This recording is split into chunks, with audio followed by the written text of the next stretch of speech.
Hello, and welcome to Open Line. I'm Jolene DeVito. Well, you see the bulldozers and construction crews across the city, along the roads, and new train tracks. Well, tonight we're going to learn about some of these transportation projects that are underway.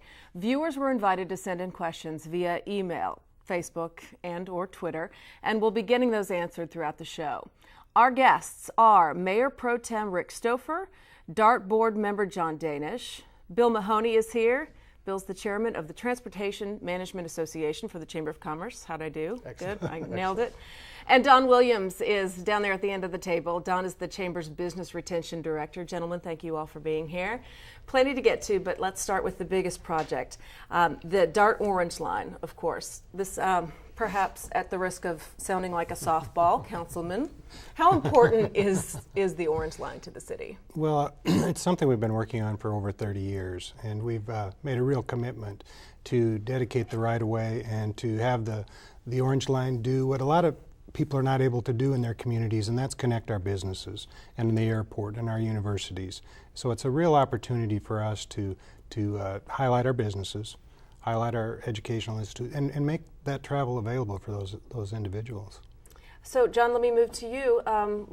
What's the latest? Where are we?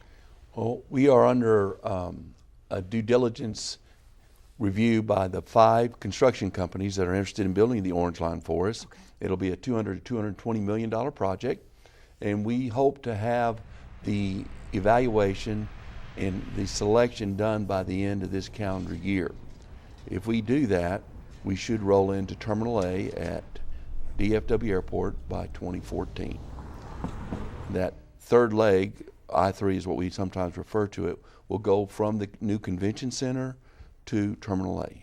So, scale of 1 to 10 perhaps, or however you want to answer the question, how optimistic are you that this process at this point will go smoothly, that you will have that decision in place by the end of the year?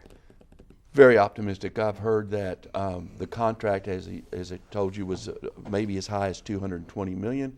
We're hearing some very, very good information that the construction teams are hungry for work, and it may come in as low as $170 million. Wow. So we're going to save, potentially maybe $50 million, and that's one of the arguments that I will continue to urge with the board. Now's the time to be building. Build now.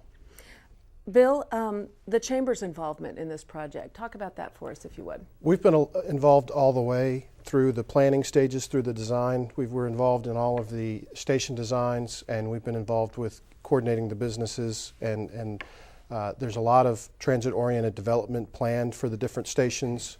And what John's not allowed to tell you is that the Irving 1 and Irving 2 lines all the way through to the Beltline station are on budget and ahead of schedule. He can't say that officially, but I can tell you, I can tell it unofficially, it's ahead of schedule. So in 2012, we will have transit service from downtown Dallas to all the way to Beltline. That's exciting. And it's ahead of schedule. Now, Don, I saw you nod a little bit when he mentioned some of the development. Tell us about, from a business point of view, what's going on and why that's exciting. Well, in the Las Colinas Urban Center area, we're looking at roughly about $5 billion worth of new development coming. And, they say if you build it, they will come.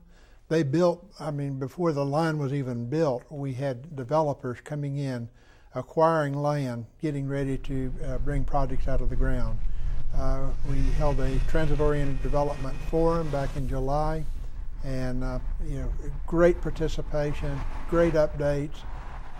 And we have one major project. It looks like it could be coming out of the ground beginning in early spring, up by the convention center.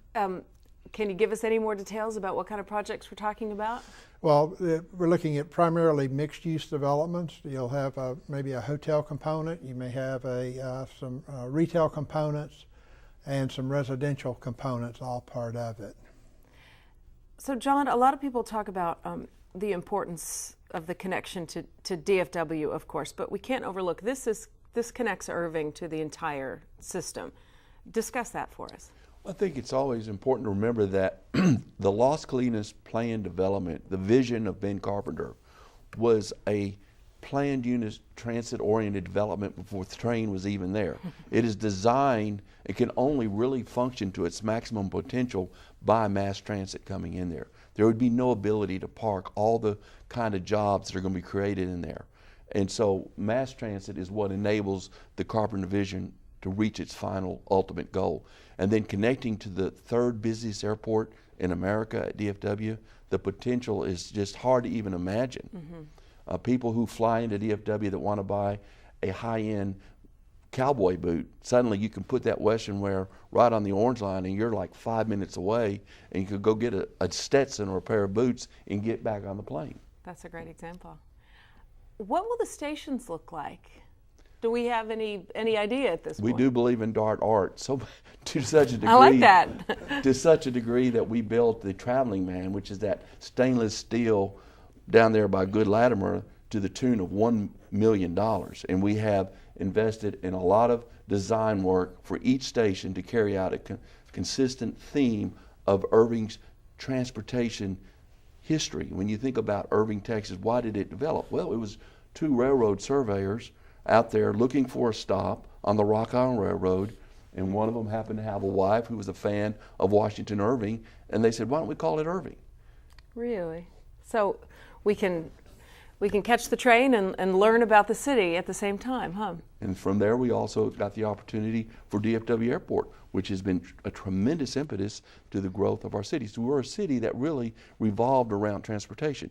Our location has always been right there in the heart of the Metroplex, where you got DFW and Fort Worth on one side, you've got this airport, we've got the Rock Island Railroad, now we'll have the Orange Line, someday we may have the BNSF running north and south. So the hub of transportation in our area will always be tremendous.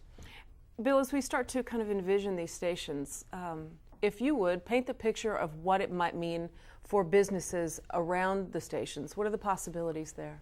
In addition to the transit-oriented developments that Don talked about, just the transportation of workers to and from the places of business.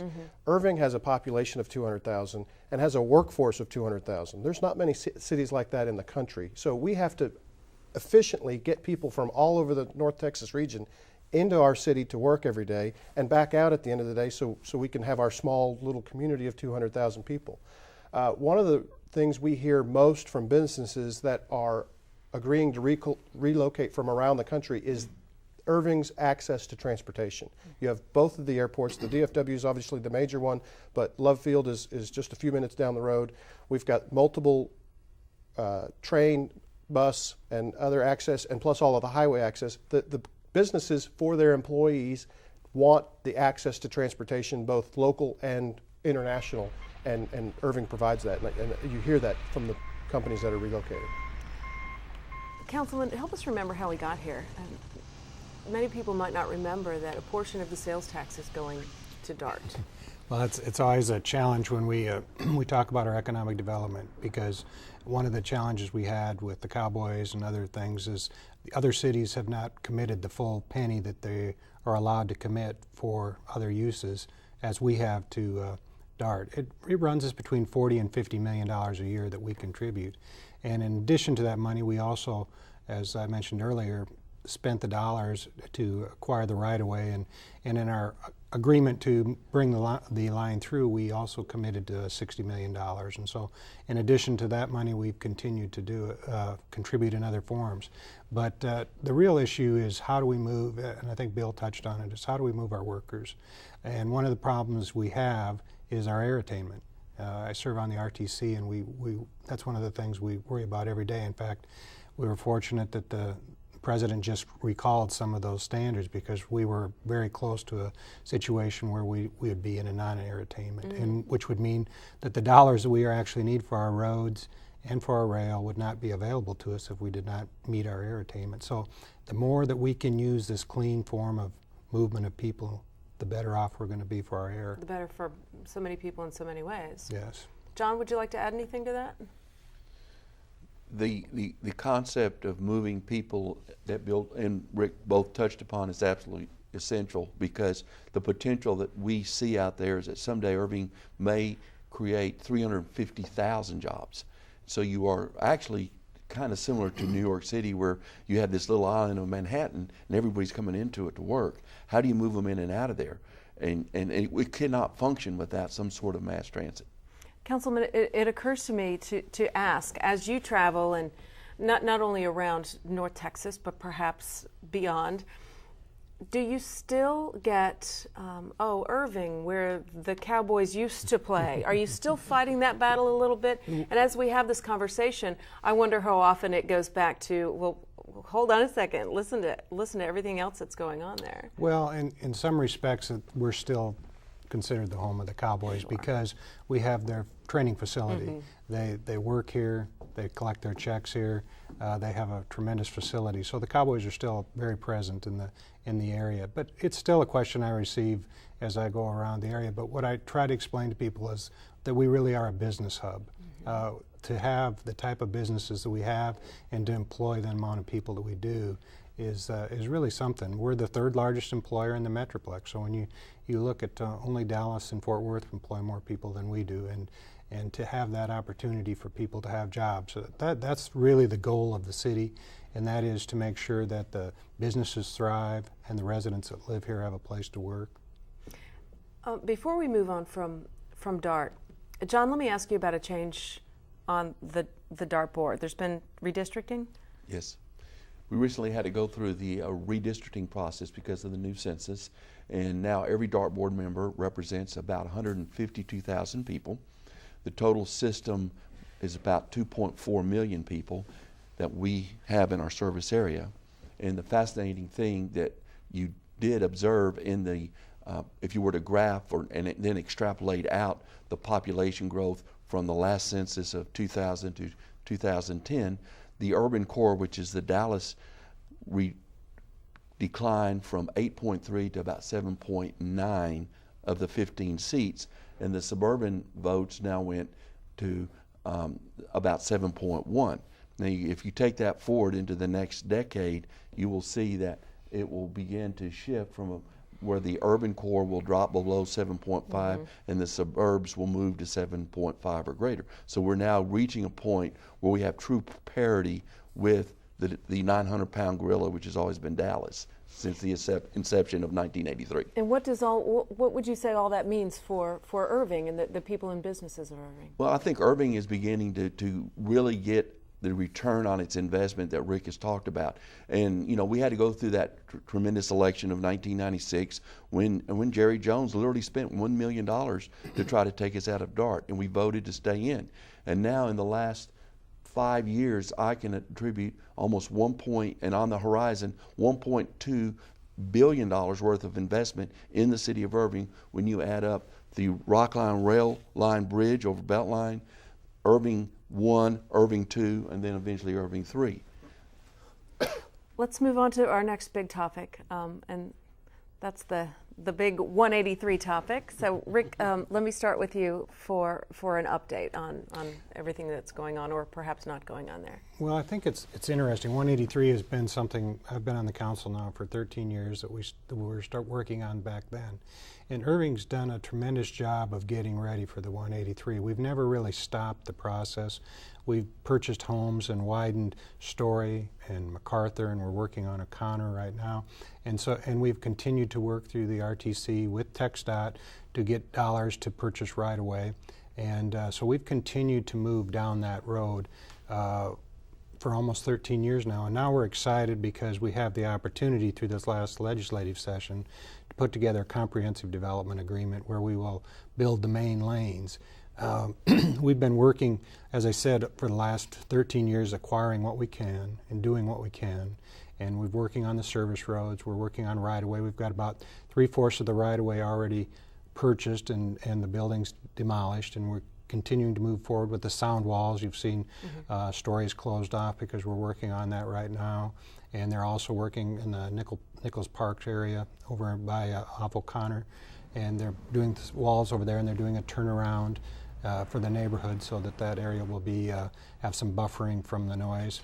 And we're excited to move forward with the process. In fact, we'll probably start this month with a request for information, which will be put out by TxDOT, and all the bidders or companies that are interested in doing the 183 project will then come in and we'll talk about what the options are and how we will move forward with it. What's able to make us do this at this time is that there'll be a tolling component. So in other words, we will be adding, where you now have 2 lanes of service roads on each side, they'll be expanded to 3, so you'll have another lane of capacity for those businesses and homes along there. We also, the main lanes where you have 3 going each direction, will expand that to 4 each direction, which means there'll be added capacity for those individuals that are coming to and from and are going back and forth in Irving, and they're wanting to get off at each of the streets. And then in the middle will be 4 managed lanes, which will have a tolling component. And those will be the ones, and there'll only be certain places you'll be able to get off, like at Loop 12, in that area. But it basically, the people that want to go from DFW Airport to Dallas or from DFW to Fort Worth will get in a managed lane. And the dollars that are generated from that will offset the cost to reconstruct the whole facility. Okay, but let me make sure I have this right. So the sound wall service road work, that's underway. The funding is not in place beyond that at this point. Well, and some of that is still, we just about a month and a half ago received another $100 million from the RTC to continue purchasing the right-of-way. But as we go forward with this comprehensive development agreement, the things that haven't been included yet will be rolled into that agreement, and that will all be done in a timely manner. Don, we've seen a lot of demolitions along 183. What happens to the businesses that were located there? Several things happen. First of all, we do our best to make sure that the businesses remain in Irving because we want to keep them here.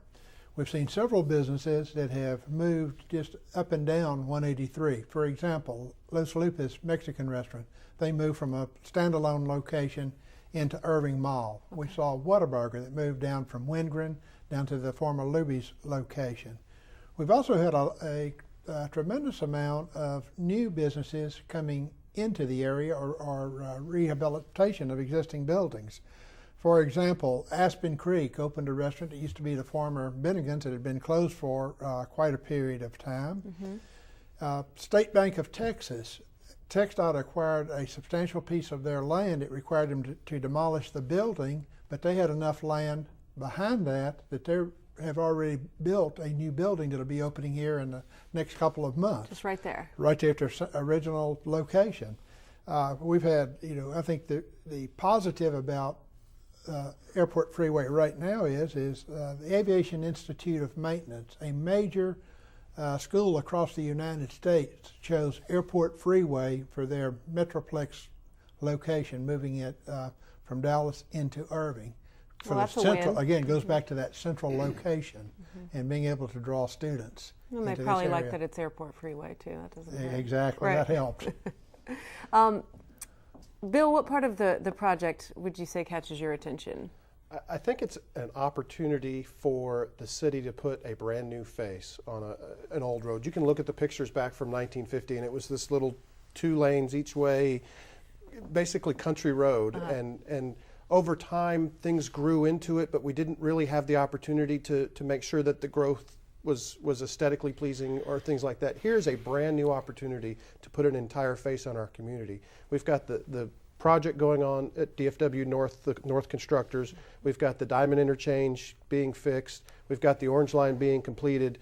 183 is the last piece of our major transportation network to get worked on, and when it's done, all of our components are really going to be ready for the next 50 years. We're all preparing for growth in Texas and North Texas within our communities, and we have to be able to manage that. This project, when they're done, it has taken a while, and I know a lot of people are frustrated with the amount of time it's taken, but when it's done, we're going to be ready for the next 50 years of growth, and that's important. But we get to put a brand new face on our community, one that people, when they're driving through, are proud of, or notice it and recognize it for what it is. Along those lines, Rick, when businesses are rebuilt and as this project goes along, what's being done to make sure the corridor is visually appealing? Well, what we've done is, as the council, we've done an overlay over the area, which requires certain setbacks for the facades, requires certain amount of landscaping, certain setbacks on driveways and things of that nature, components in parking lots for trees so that they're not just a massive amount of cement, but it's broken up by trees and things of that nature. We're very cognizant of a green community. It's one of the things we've been working on the last few years, so we're incorporating that into it, as well as the new building standards. We're encouraging everyone to do whatever they can to go green, whatever components of that they can utilize in their new facilities. It's been interesting to me to see that a lot of the existing facilities, like Westway Ford came forward the other day, and they're going to be redoing their facility, and Vernon Shoemaker is going to be redoing his. And so these are long-time Irving businesses that have been here, for 30, 40 years. Families have had them, and they're making that commitment now that they know that we have standards in place and that we are redeveloping the area. How do you communicate, Don, those standards? How do you have this conversation with the businesses? Well, one of the city is a real partner with the business community. And one of the things that the city, when Councilman Stopfer mentioned the overlay district, there were a tremendous effort made to communicate this to the business community, get the business community's input prior to adoption by the council. We also do, on the 183 project, we have done a number of updates where we notify the businesses along the airport freeway, bring them together, and just give an update of what's happening. We did one back in July, and just to keep the business community aware. And we communicate it through the chamber. We hold these town hall style meetings just to keep them aware, and so that they can begin to make plans and know what's coming. Well attended? Is there a lot of interest, or are they at the point where Tremendous, like, yes, packed house? Tremendous attendance. We wanted to support Los Lupis at our last town hall meeting. We had it in their private dining room. Standing room only? Standing room only. I mean, it was a tremendous effort to get everyone in there. The meetings that we've had at City Hall and the council chambers is usually packed. A couple of hundred people will show up to find out what's going on. And the chamber tries to be a real partner to communicate to the businesses to make sure that they're aware of all of the public meetings as well as private meetings that we may hold in conjunction with the TMA to make sure that our businesses know what's happening. Rick, the term diamond interchange, when people say that, what are they referring to? Well, one of the things that we talked about when we were looking at the 183, 114, Loop 12 intersection, it's the third busiest intersection in the Metroplex with over 1 million plus cars a day going through there, and there's potentially 400 acres for redevelopment. And so we looked and we talked to several different advertising people, and what we wanted to do was to come up with a name that we could utilize as we move forward with that development. We're cutting a facet of the diamond as a new business opens, or we're polishing the diamond, or this phase is being completed, or the shine is being put on the diamond. It's diamond really in the rough. You could go a million different directions. Exactly, and so it was basically a way for us to come up with a marketing of that area. Bill, of course, 114, very close to that, and you've been watching that. Is that? I watch it out my office window. Literally every day. watch it. My office faces right down at the construction project, right at the 114 section. John, we recently hosted, I think you'd mentioned, the 14th Annual Transportation and Infrastructure Summit in Irving. Tell us about that, what it is, what it does, and why it's an important event to Irving. Well, again, Irving, building on its tradition of being a center of transportation, has kind of led out across the nation on the issues of transportation. And that transportation infrastructure term is the new term that they used for the committee in Congress for the investment of federal funds in the development of transportation infrastructure across America. And one of the challenges that have come out of these studies is that America is behind in its investment in infrastructure. Roads and bridges are just collapsing across the nation, and the time has come to go back to rebuilding America. When you think about the interstate highway system that Eisenhower led out on in the 1950s, it became the greatest network of highways the world had ever seen. What have we done since then? We have China over there planning to leapfrog what we did with airports by building high-speed rail. They plan to move 800 million people in their next 5-year plan to build trains that will go 150 to 200 miles per hour. Now that you mentioned that, some of the sessions focused on high-speed rail. So let's take a moment now and listen to a portion of the coverage on that topic. It would take about 3 years to do the EPA studies and 8 years to build it. So we could have high-speed rail in Texas by 2020. We believe that there's an opportunity in Texas to make this happen first. We are not seeking federal funds to build this train. We believe it is a market that can be supported by private revenue.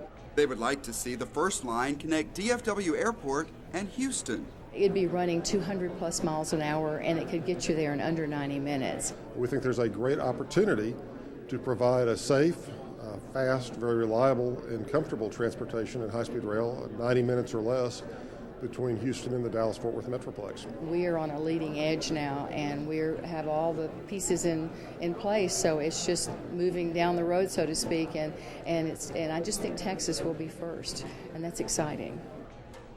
Certainly sounds exciting. Rick, your thoughts? Well, I think that we've got some real opportunities.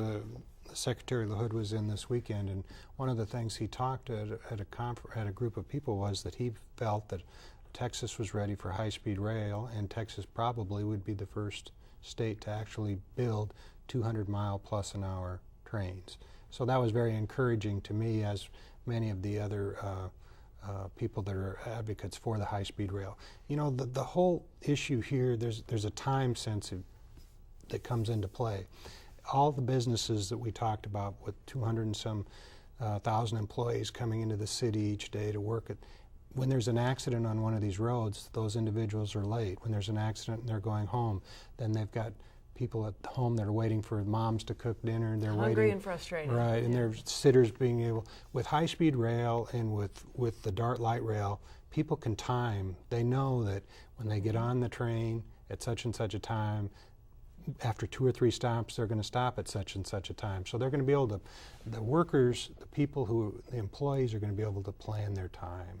And they're going to be able to, you know, all of us, when the legislature's in session and we're trying to get down to Austin and we're bogged down on the road, or we're trying to go to Houston and we're bogged down, the ability to know that you're going to get on a train and end up at a certain time makes it so much better for time management for your own well-being. Oh, absolutely. John, of course, I'm interested to get your thoughts on the topic, too. Well, I do agree that Texas is the forefront, and one of the reasons for that is when you think about the golden triangle of Dallas, Houston, and San Antonio, the backbone that made Southwest Airlines the envy of the airline world, we have it right here in our state. You link those 3 metropolitan areas up, and you're going to, and when you can jump on a train and go 200 miles an hour, it is hard to justify going through all the security clearance and everything you got to do now to ride an airplane since 9/11. It's just not the kind of cream la cream it used to be. Sure. When Braniff Airline had the Gucci airline and the costumes and the colored planes. Airplane travel is not what it used to be, and I think high-speed rail could be the wave of the future, and people are going to be find it very, very attractive. And just a quick moment left. Councilman, let me get just your overall thoughts on your level of optimism, where Irving is in terms of transportation right now, where we might be 6 months from now.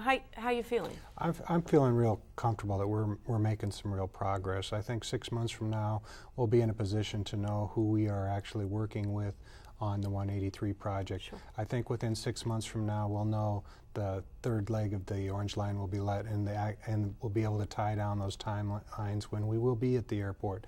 I also feel that we're going to see some improvements on 114 and 635 as this continues. That's probably more in the 5 to 10 year range. I think that we probably can look at 5 to 8 years for the completion of 114. So I think it's probably a 10-year window to see all this stuff really completed and really usable. Then it'll be time to do something else. But move on to the next project at that point. But it's taken us a long time to do this. You know, I've spoke with other council members about the fact, you know, they've been involved for years, and it usually takes 10 to 15 years to accomplish something this major. Big projects, a lot of time. Interesting discussion, gentlemen. Thank you very much for being here. Thanks to our guests. Thank you for watching. I'm Jolene DeVito. Be sure to join us live on Wednesday, October 5th at 7 for our next edition of Open Line. The topic, the 30th anniversary of ICTN. If you have questions, you can email them to ictn@cityofirving.org or connect with us on Facebook and or Twitter. We'll get answers for you on our next edition of Open Line, and we'll see you then.